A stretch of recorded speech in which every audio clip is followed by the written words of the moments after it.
Hello दोस्तों, स्वागत है आपका बैंकर कैप्सूल में। आज हम बात करेंगे कि एचडीएफसी बैंक का high net worth banking Imperia customer आप सुने होंगे। एचडीएफसी बैंक का सबसे टॉप कस्टमर जो होता है, सबसे टॉप टाइप का अगर कस्टमर होता है वो होता है एचडीएफसी बैंक इम्पीरिया कस्टमर।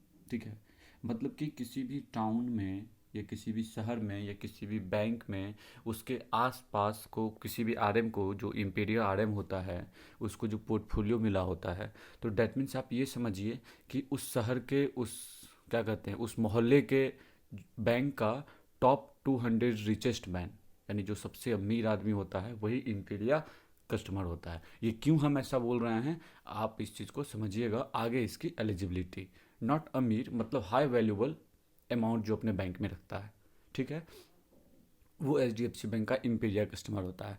हम लोग पहले ही डिस्कस कर चुके हैं H D F C bank के क्लासिक कस्टमर के बारे में, H D F C bank के प्रीफर्ड कस्टमर के बारे में, और अब हम लोग डिस्कस करेंगे H D F C Imperia customer के बारे में।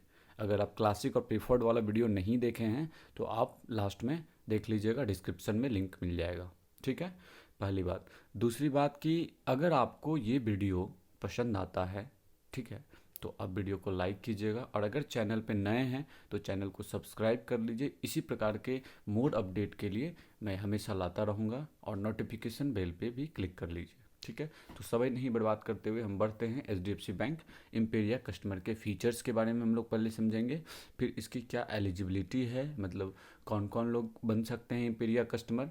उसके बाद लास्ट में हम लोग समझेंगे कि इसका क्या फ़ी और क्या चार्ज है, या लगता भी है फ़ी या नहीं लगता है, ये किस किस चीज़ पे वेब्ड ऑफ है, किस किस चीज़ पे फ्री है। ठीक है, तो बढ़ते हैं आगे की ओर। जैसा कि आप देख रहे हैं कि high net worth banking Imperia banking, ठीक है, तो इस इम्पेरिया कस्टमर के लिए एक डेडिकेटेड आपको रिलेशनशिप मैनेजर होता है, ठीक है, जिसको कि हम लोग इम्पेरिया आरएम कहते हैं।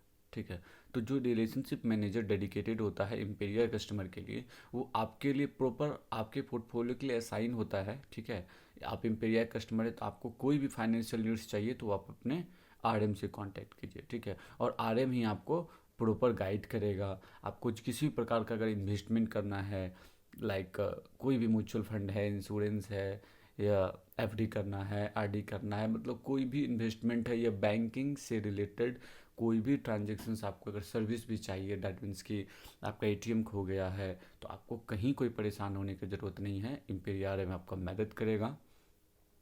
पहली चीज़। दूसरी चीज़ कि इम्पीरिया कस्टमर के लिए H D F C bank बहुत अच्छी सर्विस देती है, और H D F C bank ऐसे भी सर्विस के मामले में नंबर वन बैंक है। ठीक है, ये अपने सारे कस्टमर को सर्विस बेस्ड देती है।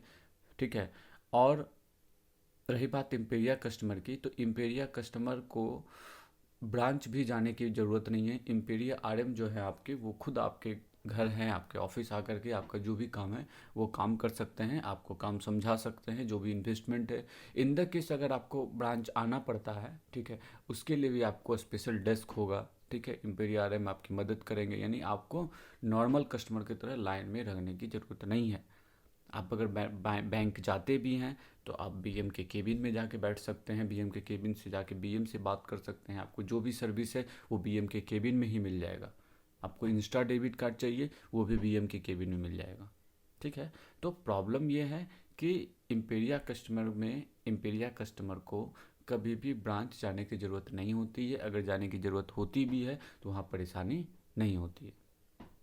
ठीक है, दूसरी बात आप ये समझिए कि H D F C bank के जो इम्पीरिया कस्टमर होते हैं, अगर वो किसी भी प्रकार का लोन लेते हैं, ठीक है, तो नॉर्मल कस्टमर को अगर उस लोन का प्रोसेसिंग फी 2000 रुपीज़ है, ठीक है, तो इम्पीरिया कस्टमर को वो लोन का प्रोसेसिंग फी 50% लगता है, यानी 1000 रुपीज़ लगेगा। ठीक है, यानी 50% प्रोसेसिंग फी पर वेब्ड ऑफ है। ठीक है, H D F C bank A G at a glance mobile app catch the latest market trends on the go. ठीक है, आपको इम्पीरिया कस्टमर को एक ए जी मोबाइल ऐप मिलता है एट ए ग्लांस। ठीक है, मतलब इसका फुल फॉर्म हुआ जो कि मार्केट ट्रेंड में है। देखिए, अब हम बात करते हैं कि as H D F C bank, मतलब H D F C bank आपको ये भी प्रोवाइड करता है कि आपका जितना भी बिजनेस सॉल्यूशंस है, ठीक है, जैसे कि सपोज कीजिए कि आप बिजनेस मैन हैं, आपका करंट अकाउंट है H D F C bank में और इम्पीरिया कस्टमर है, ठीक है, या आप सेविंग अकाउंट ही हैं, आपका बिजनेसमैन नहीं भी हैं, अब आपको लोन चाहिए, तो आपका सोच लीजिए कि आपका जहाँ बिजनेस है या जो घर है, आप उस प्रॉपर्टी के अगेंस्ट लोन ले सकते हैं, जिसको हम लोग कहते हैं LAP, लोन अगेंस्ट प्रॉपर्टी। ठीक है, अब आपका कहीं मार्केट में अपार्टमेंट है या मार्केट में कोई मार्केट है, ठीक है, बिल्डिंग है, उसमें रेंट लगा हुआ है, ठीक है, तो उस रेंट पे जो आता है, आपका रेंट जो आता है, तो आप लोन अगेंस्ट रेंट रिसीवेबल, मतलब आपको जो, चूंकि रेंट जो आ रहा है वो भी एक प्रकार का इनकम है ना, तो उस इनकम पे आप लोन ले सकते हैं। अब ऐसा नहीं है कि 10,000 15,000 पे इजली आपको मिल जाएगा, हाँ, लेकिन जिसका 1,00,000 2,00,000 रुपया रेंट रिसीवेबल है, तो उसके अगेंस्ट पे हम लोग लोन दे देते हैं, लोन अगेंस्ट रेंट रिसीवेबल। ठीक है, आपके वर्किंग कैपिटल है, ठीक है, कैश मैनेजमेंट सर्विस है, कैश मैनेजमेंट सर्विस जो होता है, ई नेट होता है, ट्रेड सर्विस होता है, मर्चेंट पॉइंट ऑफ सेल्स, यानी पॉइंट ऑफ सेल जो भी होता है बैंक आपको वो सब चीज़ देती है। Point of sale POS machine देखे ही होंगे, ठीक है, टर्मिनल्स, पॉस टर्मिनल जो होता है, internet payment gateway and corporate salary account. अब आप किसी बिजनेस में इम्पीरिया कस्टमर हैं, ठीक है, और आपका बहुत बड़ा बिजनेस है, अब उस केस में आपके एम्प्लॉय जितने भी वो सारों को सैलरी अकाउंट है, वो भी सैलरी अकाउंट खुल सकता है HDFC बैंक में, तो ये इस प्रकार का सर्विस है। अब अगर आप इम्पीरिया कस्टमर हैं तो आपको क्या फैमिली बेनिफिट्स मिल सकता है, मतलब आप तो इम्पीरिया कस्टमर बैंक के लिए हैं ही, ठीक है, तो उससे आपके फैमिली को क्या बेनिफिट मिलेगा, क्या आपके फैमिली भी इम्पीरिया कस्टमर बन सकते हैं बिना HDFC बैंक के एलिजिबिलिटी को मेंटेन किए हुए, क्योंकि आप उस चीज़ को मेंटेन कर रहे हैं। तो हाँ, to add your delight, the features and benefits that you enjoy as an Imperia customers can be extended the members of your family as well. Just speak to your Imperia client relationship manager for adding the accounts of your immediate family members to your group. समझिए, आप suppose कीजिए कि आप Imperia customer हैं bank के, ठीक है, अब आपके फैमिली में जितने भी लोग हैं, ठीक है, फैमिली में मतलब आपके फैमिली में, पर्टिकुलर फैमिली में जितने भी लोग हैं, आप उन सारे लोग का अकाउंट HDFC बैंक में खुलवा करके अपने RM को बोल करके, ठीक है, वो आप उसको रेस करके ना, वो आप ही के उस चीज़ में कर देगा, मतलब आप ही के ग्रुप में, उसको कहते हैं हम लोग एक ग्रुप, ठीक है, तो उस ग्रुप में कर देगा। उससे क्या होगा कि आपके आपके साथ साथ एलिजिबिलिटी मेंटेन तो आप कर रहे हैं, लेकिन आपके साथ साथ आपके जो फैमिली मेम्बर है, आपका बेटा है, आपकी सिस्टर है, आपकी माँ है, वो सारे लोग क्या है, इम्पीरिया कस्टमर में आ जाएंगे। तो जो बेनिफिट आपको मिल रहा है कि लोन पे 50% का प्रोसेसिंग फ़ी है, ठीक है, चाहे हम इधर जाते हैं, आगे हम और पढ़ेंगे बेनिफिट वगैरह, तो वो सारा इम्पीरिया कस्टमर में आ जाएगा, वो सारा उनको ही बेनिफिट मिलेगा, क्योंकि आप उस एलिजिबिलिटी को मेंटेन कर रहे हैं। तो आपसे रिलेटेड जो कस्टमर ग्रुप है, ठीक है, वो सारे लोग को बेनिफिट मिलेगा। बस आप अपने इम्पीरिया रिलेशनशिप मैनेजर से जाके बात कर लीजिए, वो उनको ऐड कर देंगे। ठीक है, बढ़ते हैं आगे की ओर। आपको पता है कि HDFC बैंक में एक नया अकाउंट है, my account my choice, Imperia customer के लिए ये भी है, ठीक है, MAMC अकाउंट हम लोग कहते हैं, माई अकाउंट माई चॉइस। आपको पता है कि इस अकाउंट में जैसे कि रही तो अकाउंट्स का फीचर हो गया, अब अकाउंट्स का क्या एक्चुअल में, व्हाट इज अकाउंट्स, ठीक है, अब समझिए कि माई अकाउंट माई चॉइस में क्या हो सकता है, क्या चॉइस हो सकता है। तो चॉइस ये है कि आपका जो अकाउंट है, स्टार्टिंग का 3 से 4 डिजिट वो बैंक का नंबर होगा, ठीक है, बाकी का जो रेस्ट नंबर है वो आप कुछ भी ले सकते हैं, ठीक है ना। जैसे कि सपोज कीजिए आपका अपना मोबाइल नंबर है, आप अपना मोबाइल नंबर ही लेना चाहते हैं, तो वो मोबाइल नंबर ही आप वहाँ ले सकते हैं। आप अपना डेट ऑफ बर्थ डालना चाहते हैं, आप अपना एनिवर्सरी डालना चाहते हैं, आप बाइक का नंबर डालना चाहते हैं, आप 4 व्हीलर का नंबर डालना चाहते हैं, आप कोई भी नंबर डालना चाहते हैं, तो अकाउंट नंबर आप अपने मन से ले सकते हैं। हाँ, लेकिन क्या उसका कुछ एलिजिबिलिटी होगा ना, क्या सबको वो चीज़ मिल सकता है? नहीं, उसका एलिजिबिलिटी ये है कि अगर आप MAMC सेविंग अकाउंट खुलवाना चाहते हैं, तो आपको इनिशियल फंडिंग जो होता है वो 5 लाख रुपीज़ का करना होता है। 5 लाख फॉर सेविंग अकाउंट, मतलब अकाउंट जो आपका खुलेगा वो 5 लाख से खुलेगा, ठीक है। उसके बाद फिर आप उसको नॉर्मल सेविंग अकाउंट की तरह ट्रीट कर सकते हैं। अगर करेंट अकाउंट आप खुलवा रहे हैं तो आपका वो 10 लाख से खुलेगा, ठीक है। बढ़ते हैं आगे की ओर। अब देखिए, अब समझिए कि exclusive lifestyle privilege design for you.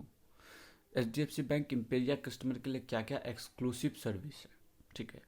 तो HDFC bank premium credit card आपको मिलता है एज ए इम्पेरिया कस्टमर। आपको, आपके सारे फैमिली मेम्बर को, जो जो इम्पेरिया कस्टमर बन गए हैं, सबको HDFC bank premium credit card मिलता है, ठीक है। इसका क्या होता है, तो access one of the most premium range of HDFC bank credit cards which include features such as accelerated reward points, multiple payment channels, fuel surcharge waivers and more. अब नॉर्मल जो ये क्रेडिट कार्ड है, ये normal credit card है नहीं, ये आपका एकदम प्रीमियम क्रेडिट कार्ड है, ठीक है। प्रीमियम क्रेडिट कार्ड आपको मिलेगा और इसमें जो भी होता है कि बहुत ज़्यादा आपको रिवार्ड्स पॉइंट बहुत ज़्यादा मात्रा में मिलेगा, मल्टीपल पेमेंट चैनल से आप कहीं भी इसका यूज कर सकते हैं, पेट्रोल डीजल इस सब पे जो कैशबैक आपको मिलेगा ये सारा मिलेगा। ये बहुत सारा शॉपिंग कहीं भी शॉपिंग करते हैं, फ्लिपकार्ट, अमेजन, वो सारा पे आप देखते होंगे payment 10% cashback with HDFC bank credit card, ठीक है। तो उसमें भी प्रीमियम क्रेडिट कार्ड आपको मिलेगा, ठीक है, तो ज़्यादा कैशबैक मिलेगा। बात हम करते हैं easy shop Imperia platinum chip debit card, ठीक है। आपको पता है कि enjoy the exclusive Imperia embossed platinum chip. This is a small microchip embedded in your card. It is encrypted so transactions with your chip debit card are more secure. Debit card at nil annual charge with enhanced features to view detail, ठीक है।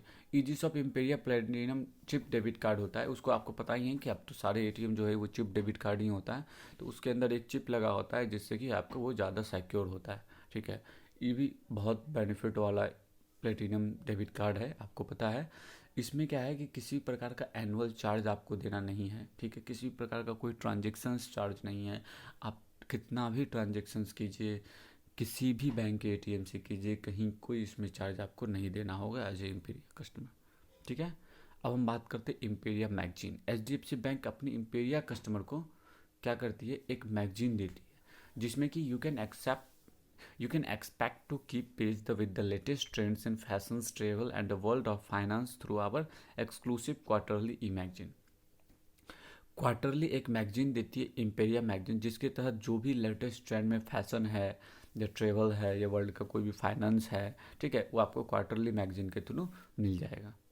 अब हम बात करते हैं combined monthly smart statement. That means कि आप customer हैं, अब आपका HDFC बैंक में सेविंग अकाउंट है, करंट अकाउंट है, FD है, तो ये सारा एक कंबाइंड स्टेटमेंट HDFC बैंक आपको देगी। You will receive a combined smart statement by email. प्रत्येक मंथ को आपके ईमेल के द्वारा ये कंबाइंड, नॉर्मल कस्टमर को उसका सेपरेट जाता है ईमेल स्टेटमेंट, आपका सेविंग अकाउंट है तो सेविंग अकाउंट जाता है, लेकिन ये सबका आपका साथ जा सकता है। Your monthly statement will provide you with transaction details of all your saving account, current account and fix deposit for which you are the principal account holder. मतलब एक चीज़ पहले क्लियर कर लीजिए, ऐसा नहीं है कि इम्पेरिया कस्टमर में जैसे आप हैं, आपकी फैमिली है, आपका बेटा है, आपकी बहन है, वो सारे लोग का कंबाइंड स्टेटमेंट जाएगा, नहीं।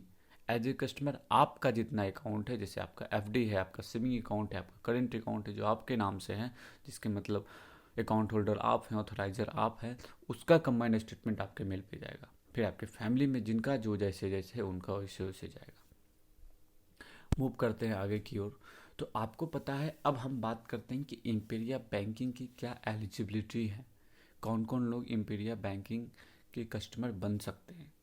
तो सबसे पहली बात कि अब minimum average monthly balance of ₹10 lakh in the saving account. आपको सेविंग अकाउंट में 10 लाख रुपया मेंटेन करना होगा, ठीक है। कोई भी आदमी नॉर्मल इम्पेरिया कस्टमर नहीं बन सकता है। सबसे पहले उसको बैंक जाना होता है, एक सेविंग अकाउंट नॉर्मल खुलवाना पड़ता है, उसमें अकाउंट मेंटेन करना पड़ता है 10 लाख रुपया से, तब जाके बैंक आपको ऑफर देगी कि आप मेरे इम्पेरिया कस्टमर के लिए एलिजिबल हैं, या फिर आप खुद जाके बैंक को कह सकते हैं सर हम इम्पेरिया कस्टमर बनना चाहते हैं, ठीक है।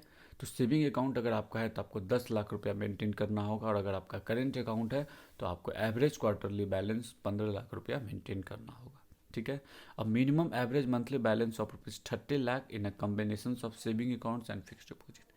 अगर FD है और फिक्स डिपॉजिट है और आपका सेविंग अकाउंट है, मतलब बैंक के साथ टोटल फाइनेंशियल रिलेशन जो आपका है वो 30 लाख से ऊपर अगर होगा तो आप इम्पेरिया कस्टमर के लिए एलिजिबल है। इस तीनों में से कोई भी एक चीज़, इस तीनों में से कोई एक भी चीज़ अगर आपके पास है, अगर आप कर सकते हैं, तो you are eligible for the Imperia customer, okay. अब देखिए, balance is measured as a combined balance across accounts link to your customer ID or over the accounts or other customer link to your group as defined in the HDFC bank program terms and conditions. आपको पता ही है, the tenure of the fix deposit should be at least 6 months. अब देखिए, अब इसमें आपके customer ID से, यानी पर्टिकुलर आप एक आदमी, आप जो एम्पेरिया कस्टमर हैं, इनके बारे में अब आपसे जो भी अकाउंट लिंक है वो सारे का जोड़ के इतना होना चाहिए, पहली चीज़। दूसरी चीज़ कि आपके फैमिली मेम्बर जो उस ग्रुप में है उस सारे लोग का भी जोड़ के इतना एलिजिबिलिटी अगर हो जाता है तो यू आर एलिजिबल। ठीक है, मतलब बात की बात है कि पहले तो आप एम्पेरिया कस्टमर हो गए, उसके बाद आपके फैमिली में जो अकाउंट खोला वो भी तो अकाउंट मेंटेन करेंगे ना कुछ, तो वो सब मिला करके अगर 10 लाख रुपये मेंटेन होता है तो उस टाइम भी वो मेंटेन हो जाएगा। फिर आप अपना कम भी कर लीजिएगा, कोई दिक्कत नहीं, क्योंकि कोई ना कोई को तो मेंटेन करना ही है। अगर आप मेंटेन कर लें तो उन लोग को मेंटेन करने की ज़रूरत नहीं है। ठीक है, अब हम बात करते हैं आगे कि इसका क्या फ़ी है, क्या चार्ज लगता है या नहीं लगता है। तो आपको हम बता दें कि डेबिट कार्ड जो है, जो हम लोग easy shop platinum debit card देते हैं HDFC बैंक के एम्पेरिया कस्टमर को, जिस पे किसी प्रकार का एनुअल फ़ी नहीं है, कोई आपको फ़ी देने की ज़रूरत नहीं है। ठीक है, आपको ATM डेबिट कार्ड अगर पिन खो जाता है तो जो पिन मिलता है आपको, ये जो OTP के लिए अप्लाई करते हैं, इसमें किसी प्रकार का कोई चार्ज नहीं है। ठीक है, charges on non maintenance of minimum balance in saving accounts. अब देखिए, इम्पीरिया कस्टमर के लिए एलिजिबल होने के लिए वो चीज़ है। ठीक है, अगर इन द केस किसी मंथ आप मेंटेनेंस नहीं करते हैं, ठीक है, या मेंटेन नहीं हो पाता है, तो ऐसा नहीं है कि HDFC बैंक नॉर्मल कस्टमर की तरह आपके अकाउंट से चार्ज काट लेगा। ठीक है, HDFC बैंक आपके नॉन मेंटेनेंस पे भी आपका चार्ज नहीं काटता है। ठीक है, दूसरा, लॉकर पे एनुअल रेंट जो होता है वो आपको लॉकर फ्री मिलती है। मतलब अगर आपको एक लॉकर दिया जाएगा, अगर बैंक में अवेलेबल है, तो उस लॉकर पे कहीं आपको कोई चार्ज नहीं लगेगा। अगर उस लॉकर का रेंटल नॉर्मल कस्टमर के लिए 10,000 12,000 है, क्लासिक कस्टमर के लिए 25% का डिस्काउंट है, प्रीफर्ड के लिए 50% का डिस्काउंट है, लेकिन इम्पीरिया कस्टमर के लिए पूरा फ्री है। ठीक है, अगर किसी प्रकार का फॉरेक्स ट्रांजेक्शन आप करते हैं तो अप टू 10 पैसा तक आपको बेटर रेट मिलेगा। ठीक है, पहली चीज़। दूसरा, मल्टी करेंसी फॉरेक्स कार्ड अगर करते हैं तो आपको 50% का डिस्काउंट मिलेगा मल्टी करेंसी कार्ड इशू करने पे। ठीक है, चेकबुक इशू करवाते हैं, किसी प्रकार का कोई चार्ज आपको नहीं लगेगा सेविंग अकाउंट पे। DDMC अगर डिमांड ड्राफ्ट या मैनेजर्स चेक्स अगर आप सेविंग अकाउंट पे बनवाते हैं तो कोई भी किसी प्रकार का इशुएंस चार्ज जो है वो नहीं लगेगा जब तक आप इम्पेरिया प्रोग्राम के अंदर आते हैं। ठीक है, बात करते हैं nil charges on the below service of for Imperia customers. अब नीचे जितना भी चार्ज है इसमें कहीं प्रकार का कोई चार्ज नहीं लगता है। DDMC में कोई चार्ज नहीं करता है, इंटर ब्रांच फंड ट्रांसफ़र में कोई चार्ज नहीं करता है, कोई चेक अगर आपको स्टॉप करवाना है तो उस पर कोई चार्ज नहीं करेगा, आप इंटरनेट बैंकिंग से भी कर सकते हैं। कोई चेक रिटर्न होता है, कलेक्ट होता है, उस पर कोई चार्ज नहीं कटेगा। कोई DD आप बना चुके हैं, DD को कैंसिल करवाना है, उस पर चार्ज कटता है, लेकिन आपका चार्ज नहीं कटेगा क्योंकि आप इम्पेरिया कस्टमर हैं। डुप्लीकेट स्टेटमेंट चाहिए, कोई चार्ज नहीं कटेगा। सर्टिफिकेट ऑफ बैलेंस चाहिए, रिकवरी ऑफ ऑल रिकॉर्ड्स चाहिए, तो किसी प्रकार का कोई चार्ज इसमें नहीं कटेगा। NEFT और RTGS अगर हम ऑनलाइन मोड में करते हैं तो कोई चार्ज नहीं कटेगा, लेकिन अगर ऑफलाइन मोड में करते हैं तो वो डिपेंड करता है कि आपका वेरिएंट कौन सा है सेविंग अकाउंट में, करेंट अकाउंट में किस वेरिएंट का। क्योंकि देखिए, ये Imperia is a not a account, Imperia आप कस्टमर हो गए, बाकी सेविंग अकाउंट में आप कौन सा वेरिएंट आपका है उसके अकॉर्डिंग चार्ज कटेगा। ठीक है, लेकिन फिर भी नहीं ही मान के चलिए आप उसको। IMPS आप करते हैं तो कोई चार्ज नहीं कटेगा, बिल पे कोई चार्ज नहीं कटेगा। ठीक है, इंस्टा अलर्ट जो है, जैसे कि इंस्टा अलर्ट मैसेज जो आपको आता है, नॉर्मल कस्टमर के लिए 17 to 20 रुपीज़ जो है वो पर क्वार्टर पैसा कटता है, आपको कोई चार्ज नहीं कटेगा। स्टैंडिंग इंस्ट्रक्शंस, कोई भी SI पुट करते हैं अपने अकाउंट में, जैसे कि सपोज रेंट हमको देना है तो प्रत्येक 5 तारीख को मेरे अकाउंट से इतना रेंट मेरे ऑनर के अकाउंट में चला जाना चाहिए, उसको हम लोग कहते हैं SI, वो बाय डिफ़ॉल्ट पुट होता है। ठीक है, तो उसमें चार्ज कटता है, लेकिन आपका कोई चार्ज उसमें नहीं कटेगा। ठीक है, तो यही रहा HDFC बैंक का पूरा इम्पेरिया कस्टमर के बारे में। उम्मीद करते हैं कि आपको पूरा अच्छे से समझ में आया होगा। A to Z एक एक चीज़ को, एक एक पॉइंट को हम क्लियर किए हैं। ठीक है, जो जो ऑफिशियल वेबसाइट पे था, कुछ एक्स्ट्रा चीज़ भी मैं इसमें ऐड किया हूँ। ठीक है, तो बहुत बहुत धन्यवाद आप लोग का वीडियो देखने के लिए। और अगर किसी भी प्रकार का इस वीडियो में आपको कहीं भी कोई डाउट है या कोई पॉइंट पे आप समझना चाहते हैं तो आप कमेंट बॉक्स में लिख सकते हैं, हम आपको आंसर ज़रूर देंगे। ठीक है, दूसरा, अगर आपको ये पूरा वीडियो पसंद आया होगा तो वीडियो को